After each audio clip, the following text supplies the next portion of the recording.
Ice cream powder use ചെയ്തിട്ട് എങ്ങനെയാണ് ice cream ഉണ്ടാക്കുന്നത് എന്നാണ് ഇന്നത്തെ വീഡിയോയിൽ കാണിക്കുന്നത്. അപ്പോൾ അതിനു വേണ്ടി ഐസ്ക്രീം പൗഡർ ഫ്രൂട്ടോമാൻസിൻ്റെ ഐസ്ക്രീം പൗഡറാണ് എടുത്തിട്ടുള്ളത്. അതിലേക്ക് ഒരു പാക്കറ്റ് പാൽ, അതായത് 1/2 ലിറ്റർ പാൽ വേണം. അപ്പോൾ അത് വെച്ചിട്ടാണ് ഐസ്ക്രീം ഉണ്ടാക്കുന്നത്. ഈ 1/2 ലിറ്റർ പാൽ നമ്മളൊരു പാത്രത്തിലേക്ക് പൊട്ടിച്ചൊഴിക്കാം. ഇതിൽ നിന്ന് ഒരു 2-3 സ്പൂണ് പാലെടുത്തിട്ട് ഈ ഫ്രൂട്ടോമാൻസിൻ്റെ ഈ ഐസ്ക്രീം പൗഡർ നന്നായി മിക്സ് ചെയ്തെടുക്കണം. അപ്പോൾ ഇത് ഫുള്ളായിട്ട് ഈ 1/2 ലിറ്റർ പാലിലേക്ക് എടുക്കണം. ആദ്യം ഇത് പൊട്ടിച്ച് നമ്മൾ എടുത്ത് വെച്ച് ഈ പാലിൽ നിന്ന് തന്നെ കുറച്ച് പാലെടുത്തിട്ട് ഈ ഐസ്ക്രീം പൗഡർ നന്നായിട്ടൊന്ന് മിക്സ് ചെയ്തെടുക്കുക.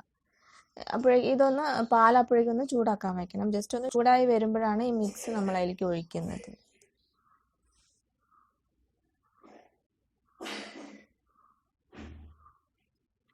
ഈ ഐസ്ക്രീം പൗഡർ ഡിഫറെൻറ്റ് ഫ്ലേവറിൽ കിട്ടും. ചോക്ലേറ്റ്, സ്ട്രോബെറി, അങ്ങനെ ഡിഫറെൻറ്റ് ഫ്ലേവറിലൊക്കെ കിട്ടുന്നതാണ്.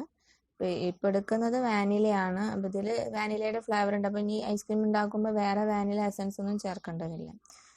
ഇപ്പോൾ ഇത് പാലൊന്ന് ചൂടായി വന്നിട്ടുണ്ട്. അപ്പോൾ ഇതിലേക്ക് നമുക്ക് നേരത്തെ നമ്മൾ ഉണ്ടാക്കി വെച്ച ആ മിക്സ് അതിലേക്ക് ഒഴിച്ചു കൊടുക്കാം. എന്നിട്ട് ഇത് നന്നായിട്ട് ഇളക്കി കൊടുക്കണം. ചെറിയ തീയിലിട്ടിട്ട് നന്നായിട്ട് ഇളക്കി കൊടുക്കണം, അല്ലെങ്കിൽ അത് അടി പിടിക്കും. അപ്പോൾ അത് വളരെ ശ്രദ്ധിക്കേണ്ട കാര്യമാണ്. നന്നായിട്ട് പതുക്കെ നന്നായിട്ട് ഇളക്കി കൊടുക്കുക. അപ്പോൾ കുറച്ച് കഴിയുമ്പോൾ തന്നെ ഇതൊന്നിങ്ങനെ കുറുകി വരാൻ തുടങ്ങും. ഈ പാലൊന്നിങ്ങോട്ട് തിളച്ച് വരുന്നവരെയും ഇതുപോലെ ചൂടാക്കി എടുക്കണം. 1 മിനിറ്റ് ഒന്ന് തിളച്ച് വരുന്നവരെ അതങ്ങനെ ചൂടാക്കി എടുക്കണം.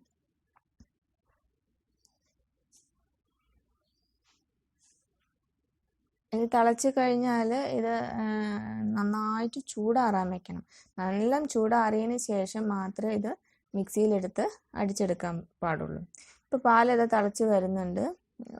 ഒരു മിനിറ്റ് നേരം ഒന്നിങ്ങനെ തിളക്കി വരുന്നവരെ ഇത് നന്നായിട്ട് ഇളക്കി കൊടുക്കണം. ഇളക്കി കൊടുക്കുന്നത് വളരെ ശ്രദ്ധിക്കണം, അല്ലെങ്കിൽ അത് പെട്ടെന്ന് അടി പിടിക്കും. അടിയിൽ എല്ലാ ഭാഗവും തട്ടുന്ന രീതിയിൽ തന്നെ നന്നായിട്ട് ഇളക്കി കൊടുക്കും. ഇപ്പോൾ ഏകദേശം ഇത് തിളച്ച് വന്നിട്ടുണ്ട്. തീ ഓഫ് ചെയ്യാം. ഇനി ഇത് നന്നായിട്ട് ചൂടാറണം. അപ്പോൾ ഫാനിൻ്റെ ചോട്ടോ അങ്ങനെയൊക്കെ വെച്ച് ചൂടാറിയതിന് ശേഷം മാത്രമേ മിക്സിയിൽ ഇത് അടിച്ചെടുക്കാൻ പാടുള്ളൂ. ഇത് ചൂടാറിയിട്ടുണ്ട്. അപ്പോൾ ഇത് മിക്സിയിലൊന്ന് അടിച്ചെടുക്കാം. നന്നായി ഒരു മിനിറ്റ് അല്ലെങ്കിൽ ഒരു 30 സെക്കൻഡെങ്കിലും ഇത് നന്നായിട്ടൊന്ന് അടിച്ചെടുക്കണം.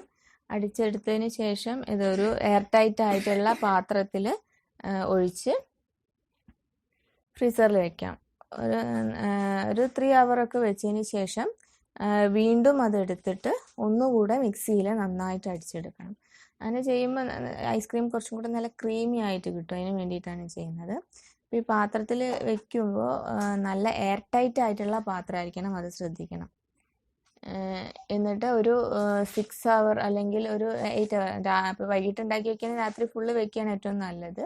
അങ്ങനെ അത്രയും സമയമായി കഴിഞ്ഞാൽ ഈ ഐസ്ക്രീം നമുക്കെടുത്ത് യൂസ് ചെയ്യാം. അപ്പോൾ ഒഴിച്ച് വെക്കുന്ന പാത്രം എയർ ടൈറ്റ് ആയിരിക്കണം, അത് നന്നായിട്ട് ശ്രദ്ധിക്കണം.